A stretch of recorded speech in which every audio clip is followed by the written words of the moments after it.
of the things that really like infuriate me with men, because it's just non-stop disappointment. Like, I was coming on here to talk about more disappointment that I experienced from someone this morning. Like, I allowed myself to allow someone to touch my heart, to make me open myself again. Just when I was at a point where I was like, I just need to leave men alone, because I'm just so damn tired of the disappointment, so damn tired of getting my hopes up only to be let down. I'm so tired of believing in the dream, so tired of allowing my imagination to run free. Like, my imagination has been going wild in the last 3 days because of false promises that someone told me, and I allowed myself to feel and to believe them. And then last night I decided I can't do this again. I've done this more than once. I've done this enough times to allow myself to get to the point of feeling shattered. I allowed a man to shatter me. And I don't have long relationships because, as you can see, when you don't give them what they want, it ends quickly.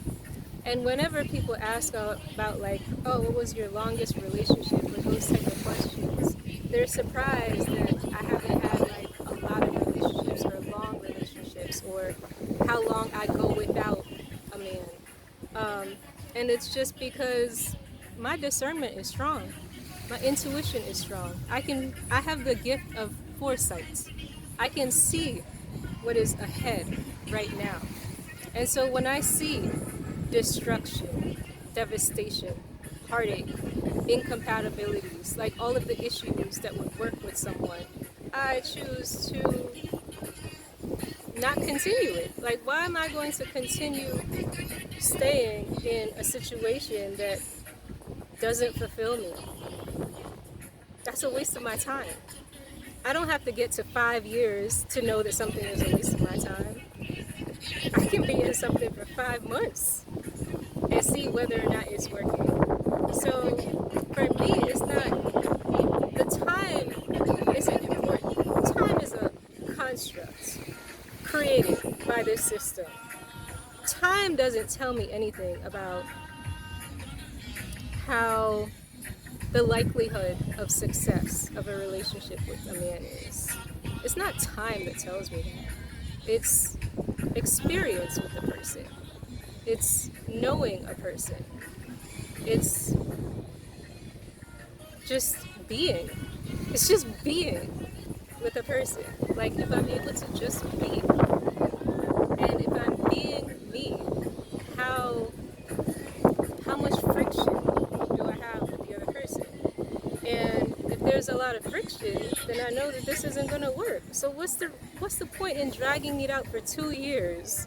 I need 2 years to get to know somebody, to know whether or not I'm interested in them? That's crazy to me. And so many women end up giving men so many years of their lives only to find out the same thing at the end of 2 years that they knew within the first 2 weeks. So what was all that additional time for? To allow your heart to get broken. That's all it did. It just allowed your heart to get broken. Because the more time that we invest, the deeper we get. And the deeper we get, the more we feel. And the more we feel, the more susceptible we are to hurt. And that's why women are so hurt. Because we keep giving men so much time. That situation ended very quickly. Within the first, that was what, the second question? The first question, your name, are you a 1 to 10? What are you? Like, those are so, like, superficial. Such superficial questions. Like, 1 to 10. Even that question, I didn't even really want to answer. But just for the sake of, let me entertain this and see where it goes, I answered. And then get up and turn around and spin. If that's the case, he should have looked for someone on the beach that looked more like that. Like, I don't give off that energy. And I'm not saying there's a problem with it. There are a bunch of people. He has a whole channel. He said all his videos include a woman standing in front of the camera and giving her whole body to the whole world to see and judge. I'm trying not to curse because this is public, but he doesn't know who he's talking to. He doesn't know the depth of me. He doesn't know the multifaceted being that is sitting next to him. He doesn't know, like, my value, and I don't expect him to. But off the bat, at least give me a little bit more credit than that. Give me a little bit more credit than just being a physical beauty. Just give me a little bit more credit than that. And then when you find out that I have a standard, you have a problem with me having a standard, for me having boundaries, for me having respect and value for myself. You have a problem with that. And I'm not going to lower myself for any other being. No one. No one. I won't lower myself for anybody. I was just with my mom and my cousin. We just ate. We just picked up my cousin from the airport and then we went to eat. And from when we picked her up from the airport, I thought my mom was going to go back to the house because we're actually getting ready for a funeral on Sunday. And the viewing is today. But from when I was leaving the house today, even before I left the house, I said I wanted to go to the beach. I told myself I wanted to go to the beach because of the disappointment that I felt with someone who I started creating a life with in my mind. I started to invest in emotionally, mentally, physically, well, not physically, no, but psychologically, spiritually. Like, I really started to invest in this person. Like, I really opened myself up. I really allowed. And last night, when I started feeling like there is no clarity, I'm not getting the clarity that I need. And not getting the clarity that I need makes me feel anxiety. And yesterday, I was so anxious that I said, I need to speak to you. Initially, I thought I was just being impatient because patience is one of my issues. Or not issues, but challenges. And so I thought, this is just testing my patience. This is just growing my patience. I just have to be patient with him. But after 3 days, I realized, all right, that's enough time. That's enough time for you to know whether or not you want to continue investing in me. It might seem like nothing to other people, but the level of depth that we've reached, like, I showed you my entire soul. And you made it seem like you showed me yours too. So if showing you my soul isn't enough for you to decide, it doesn't matter how much time you have. 3 days, 3 months, 3 years, it will never be enough. So last night I decided I needed to step away. I needed to just remove myself from the situation. So I decided I would let him know that today. And this morning I woke up around 2 a.m. I only slept for like maybe 2 hours. And I started to write. And I wrote a letter to him. And I said, I'll wait until waking hours to call him and read him this letter. And I called at like before 7, maybe like 6:55 or something.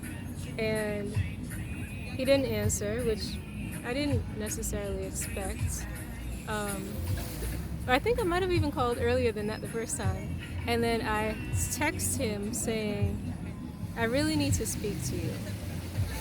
So call me when you get this message.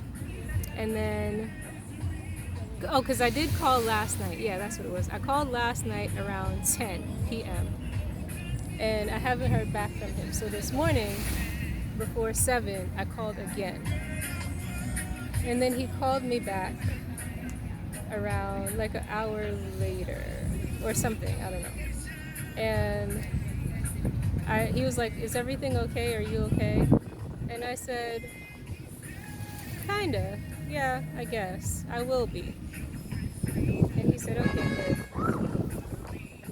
And I said, I was just calling because I want to know what's up. Like, what's going on? And he knew immediately, because that's what I'm saying. Like, me and this guy, like, we don't have to say a lot to each other. Because I feel that we are communicating on a different level. So all of yesterday when I was feeling some type of way, I'm not surprised that within the first 2 minutes of talking to him, he kind of knew that something was going on. And I read him the letter. Well, before I read him the letter, he said something like, oh yeah, I know I left you kind of in the dark. Like I left you without a real decision. And I know I said like, this and that and blah, blah, blah, whatever. But I'm just confused, he said. And as soon as he said that, I thought like, yep, I was right. I knew it. I was right. Like that's what I felt. Like I felt that it wasn't advancing. And so I felt like whatever confusion he's in now, he will still be in that next month. And I can linger and wait for him to be less, to demystify, to stop being confused. Or I can just choose to walk away. And so I chose to walk away. And it hurts my heart because this is the person who I felt the most everything for. Like he's the one who said he's my person. I started to say something, like I wasn't expecting to feel this. Like I wasn't expecting to be like this with you. I wasn't expecting, and he said, to find your person. He said it, not me. And I was like, yeah. So that's what we felt.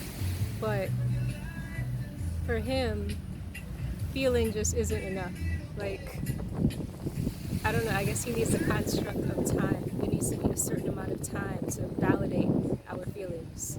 And I'm like, I don't operate like that. I allow my spirit to guide me.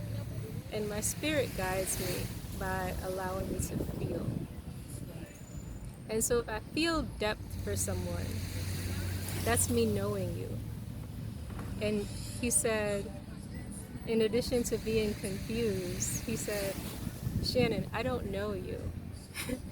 And I was basically insulted by that, because I'm like, how can you say you don't know me after everything else that you said to me?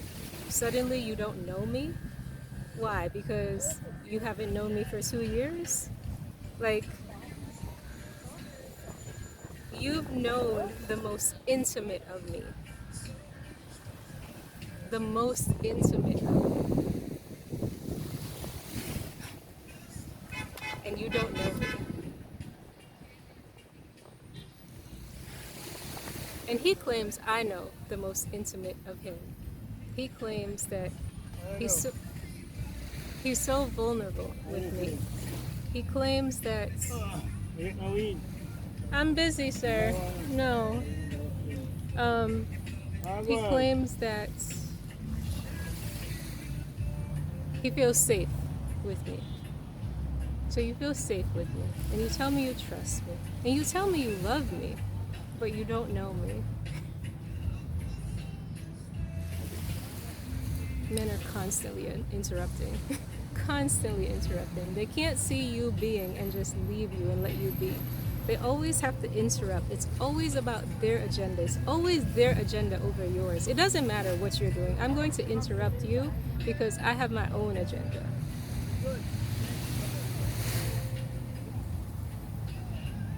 I'm just not for that. My value is too high to allow them to lead me to feed into their own agendas. Like, they don't realize they're in the presence of greatness. That's why when dude is like, are you 1 to 10? I'm a fucking 10. Like, I am greatness. I am the epitome of love.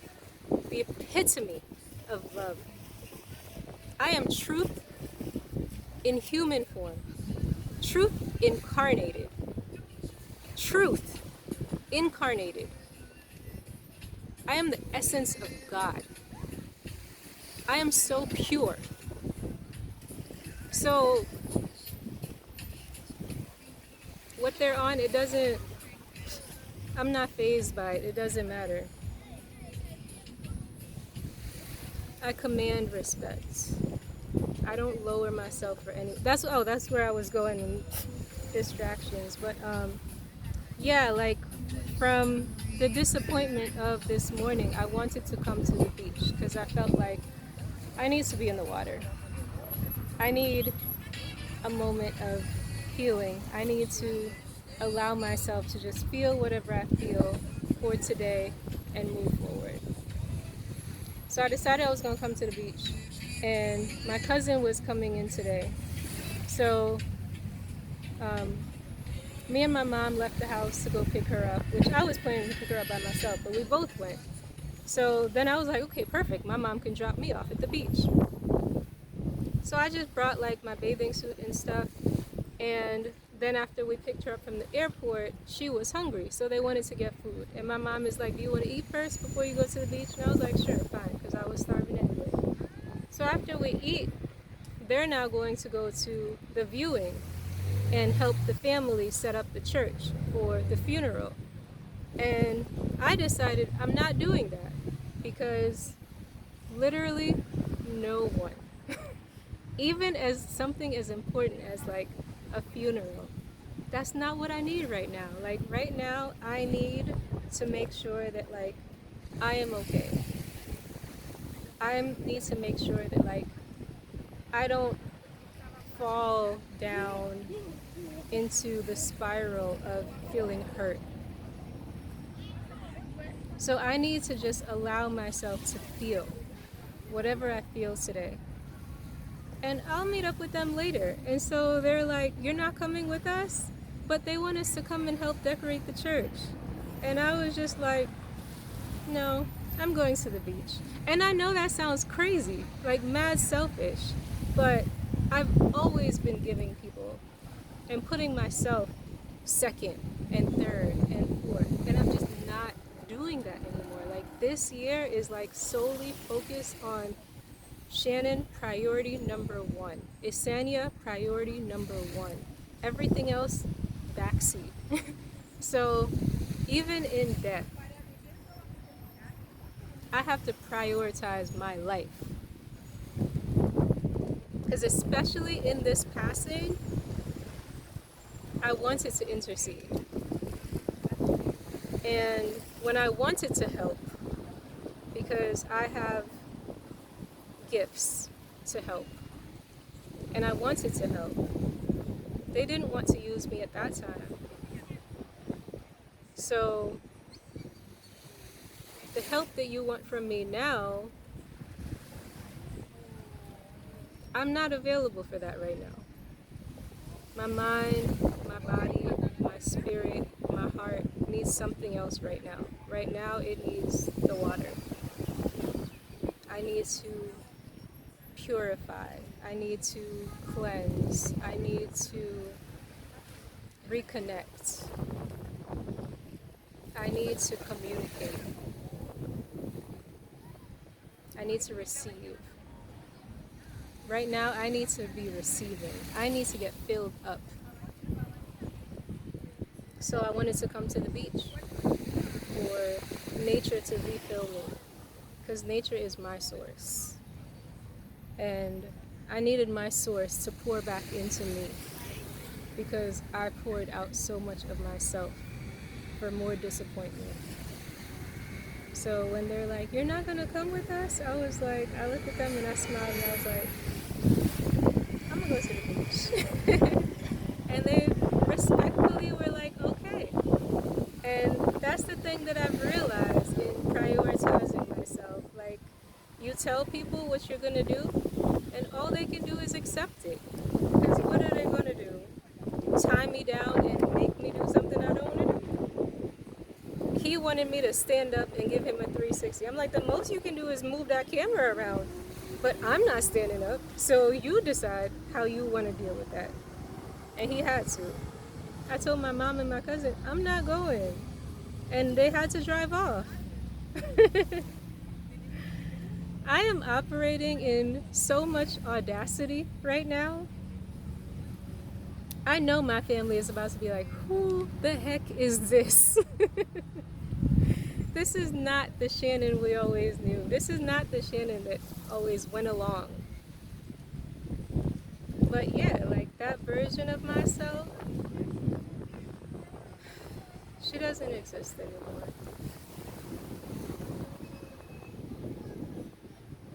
The version of myself that exists now is a much more powerful version.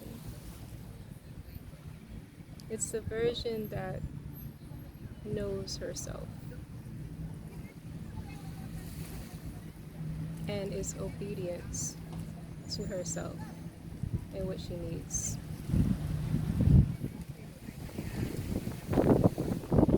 So that's what I've been operating in. And since I got out the car, I didn't even get in the car actually. After we came out the restaurant, I didn't even get in the car. I was like, I'll walk to the beach from here because it's literally just across the street. And since then, I've been coming across young girls. I stopped in a store to get phone credit for my phone so that I can communicate with my family if I need to. And the young girl working in the store was a 20-year-old girl, beautiful girl, and I started talking to